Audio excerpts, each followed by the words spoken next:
What's going on, comic fam? It's your boy, the Bearded Comic Bro, and it's time again for another villain profile. That's right, that's where I pick one villain from the Batman universe, and we talk about first appearances. We talk about appearances in movies, in TV shows, in video games, and then I recommend some of my favorite comic books that feature this villain. So if this is something that interests you, make sure you guys keep watching, because on deck today, we are talking about Victor Zsasz. So hey, let's talk comics.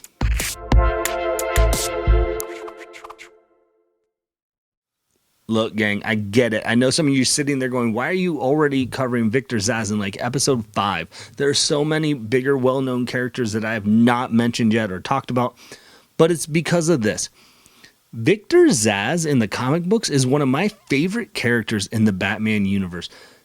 When Victor Zsasz is done right, it's fantastic. So for those of you that aren't too familiar with Victor Zsasz, he first appeared in Batman Shadow of the Bat, issue number 1 in 1992. He was created by Alan Grant and Norman Brayfogle. And this is a 4-issue arc that really is a all Victor Zsasz story. And we'll talk about that a little bit more. But I wanted to hop in before we jump into video games and we jump into TV shows and movies, because he's been in all of those mediums.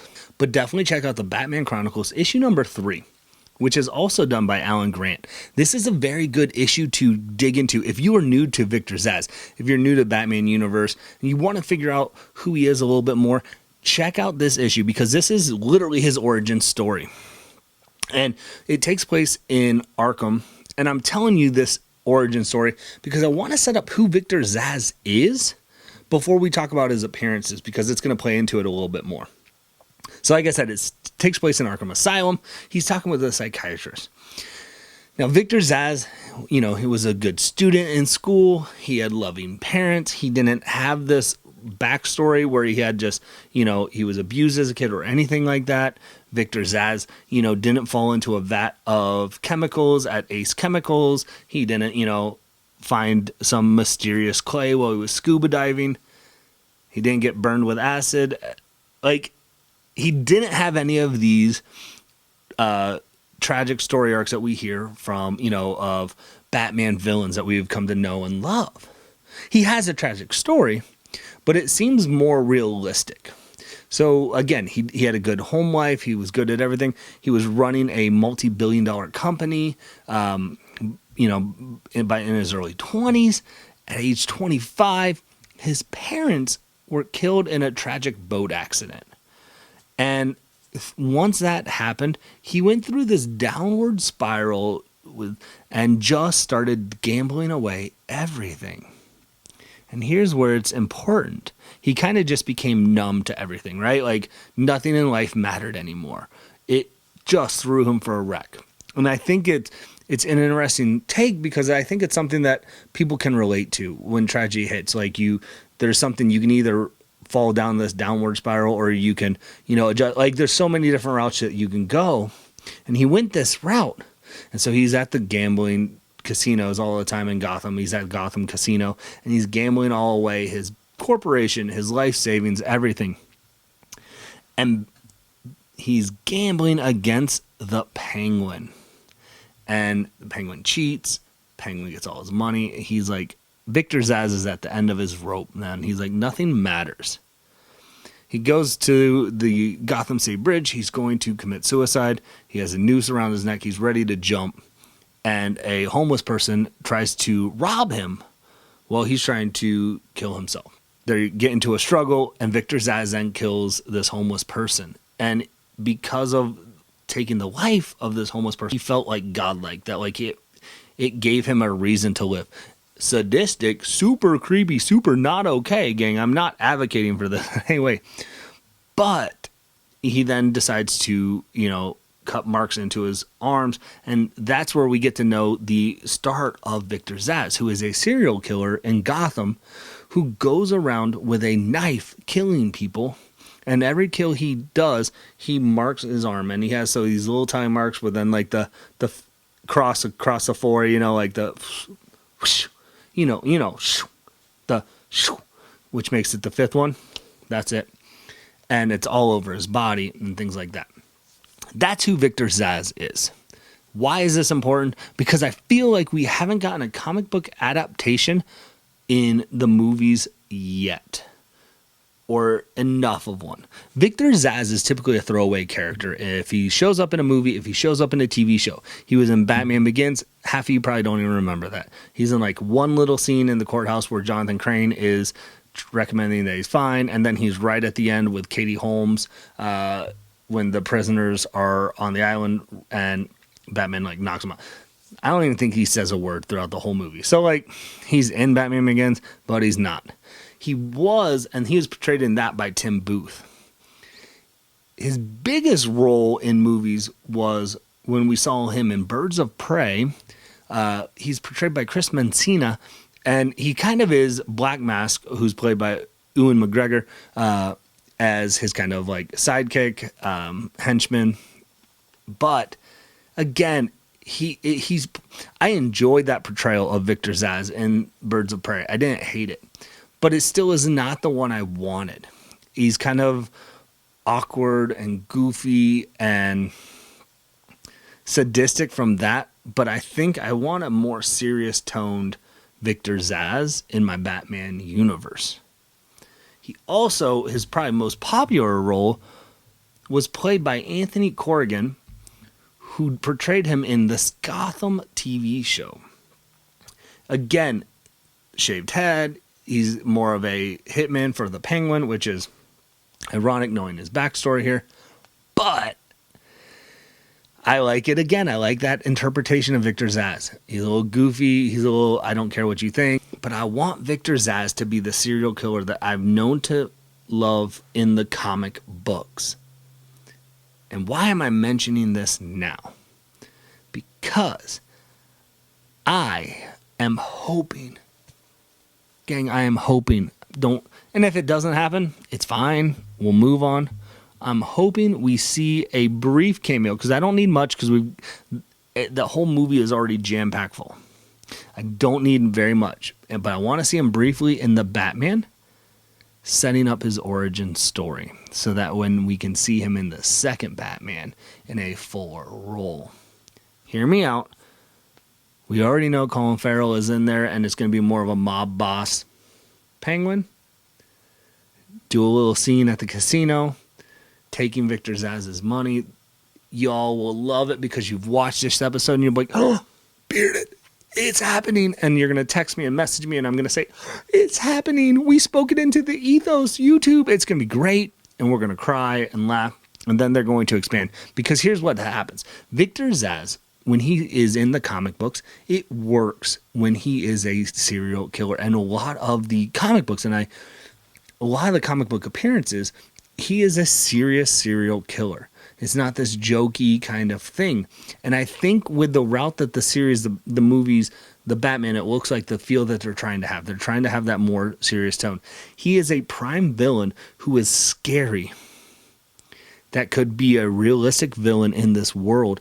And I think what's interesting, he doesn't leave little clues like the Riddler, right? He doesn't have these little, gimmicks that you can catch him. He literally kills people and then he marks his own body. So he doesn't leave traces or things like that for Batman. It really would set up for a good detective Batman movie, right? It sets it up for, let's talk comics now. Batman in Shadow of the Bat, 4 issues. It is a detective series. And if you've watched me on streams, you've watched this channel before, Batman works best when Batman is doing what Batman does best. Being a detective. Hence the name Detective Comics. Show the smartness of Batman. He doesn't need to be flying off into different planets. He doesn't need to be hanging out with the Justice League all the time. He doesn't need to be doing anything crazy. Make Batman a detective and figuring out and solving crimes and showing us why he's so freaking smart. You can do that with Victor Zsasz. And they do that in Batman Shadow of the Bat. So I get it. I've been rambling. I've been talking about my boy Victor Zsasz for so long. So let's focus in a little bit more on what stories I would recommend. So I already recommended the Batman Chronicles issue number 3 by Alan Grant. Check that out. That's the origin story. I don't want to give anything away. I spoil a little bit, but it's good. Next, then, once if you read that first or not, the next thing you should read is Shadow of the Bat, the Victor Zsasz storyline. Again, I think it's 4 issues. There is a family that's murdered that starts off, and is done very much like a Victor Zsasz killing, but Victor Zsasz is in Arkham, and so Batman's trying to figure out, well, how is this happening? And so he's looking for Victor Zsasz. He goes to Arkham. He basically has Victor Zsasz down to his skivvy so he can see if he has any fresh marks, and he doesn't have any. So Batman's like, okay, I got to figure out, it's not him, but who and why. And gang, I can't even go into too much because I don't want to spoil anything for you. It's a great detective book. I think in issue 2, Batman gets committed into Arkham Asylum because he kills a cop. Batman does. Gang. Check it out. Okay? Up next, I want to recommend Detective Comics 815 and 816. So it's a 2-issue arc. It's called Victims.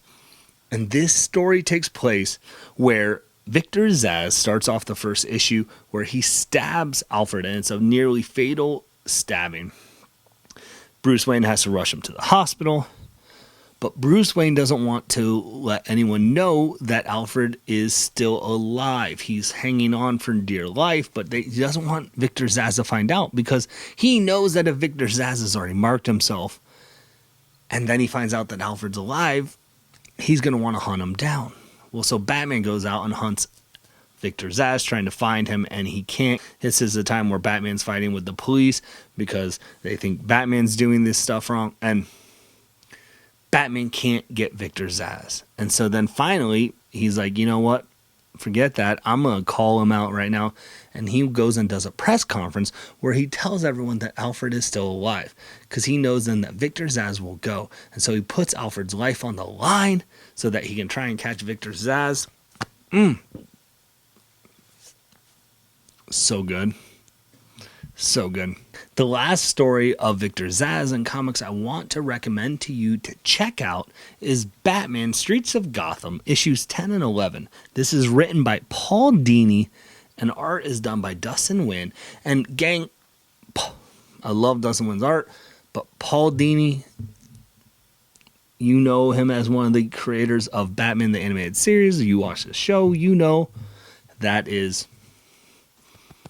yeah, right there, right? So when Paul Dini is writing a book, you know it's going to be good. And this is a really cool story. Victor, it takes a little different than the serial killer Victor Zsasz that we've seen. And so you can do this. And so I'm okay. And that's why I said I'm okay with Birds of Prey, Victor Zsasz. I'm okay with Gotham. Because you can do different things with the character. It doesn't always have to be the same way. I want to see a comic book accurate representation, but I digress. Here we go. So why is it great? In these issues, Victor Zsasz plays this kind of mob boss mindset a little bit more, where he is running a child fighting ring. I know it sounds really weird, because it is super weird. But Damian Wayne goes to infiltrate this, right? And he infiltrates it with another character, another kid who has super strength that basically makes him turn into like a Solomon Grundy style like figure, or a Bane like size. Like he's a massive, he's svelte. But Damian does what Damian does, nearly almost killing Victor Zsasz. And it just is a great story to just see the chemistry between Damian and Victor, of where you see Damian struggling with a little bit more of, do I kill to protect everyone else, or do I just arrest him, kind of thing. That I think is a very good move, because Batman doesn't do that as much. So gang, Victor Zsasz, check him out. Let's get comic writers, if you're watching this, write me some more serial killer stuff. Victor Zsasz. I mean, we did a Joker movie. You could do a Victor Zsasz movie and not really even see the Batman. I'm just saying. But gang, if you want to check out Victor Zsasz, you want to get into, don't spec on anything of his, because let's be honest, he's been in more movies and TV shows than a lot of these big villains that we do spec on. But if you want to, go get Batman Shadow of the Bat. Again, I think I've bought 2 copies and they're all $1 bin books. Like, eBay, I think they're selling for like $5. Sold $5, $6, $4. I saw someone won a lot of 10 of Shadow of the Bat for $10. Like, don't spend anything in the double digits if you're trying to buy Shadow of the Bat. Stick to under $5. You can do it. I have faith in you.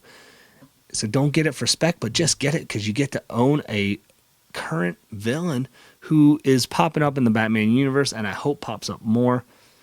And gang, it's a cheap book. So even if you're like, it's not going to hurt your wallet at all, like literally you can search for it in the dollar bins.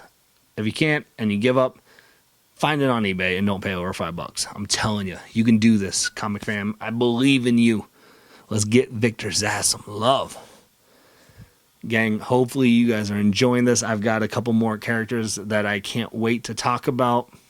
As always, let me know in the comments, what are some of your favorite Victor Zsasz storylines? Did you like him in Birds of Prey? Do you like him in Gotham? Do you even care about Victor Zsasz? Am I the only person that loves me some Victor Zsasz in the Batman universe? What comics stories did I miss that you gotta have me read?